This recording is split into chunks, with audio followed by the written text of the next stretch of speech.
Какво е водач-придружител на туристическа група?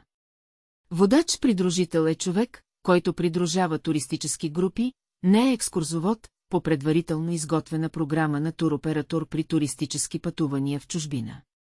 Водачът следи за цялостното изпълнение на зададената програма. При посещение на забележителности в чужбина винаги се включва местен екскурзовод. Български водач на групи или екскурзовод нямат право да водят беседи в чужбина. За длъжността водач-придружител не се изисква специална диплома или сертификат и няма възрастово ограничение. Необходимо е да има сключен граждански или трудов договор с туристическата фирма по време на пътуването. За кого е подходяща дейността водач-придружител на туристическа група?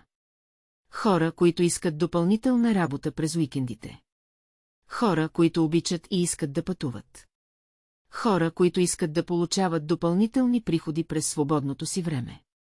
Подробна информация за длъжността водач на туристически групи може да научите от нашата интернет страница hostb2b.eu.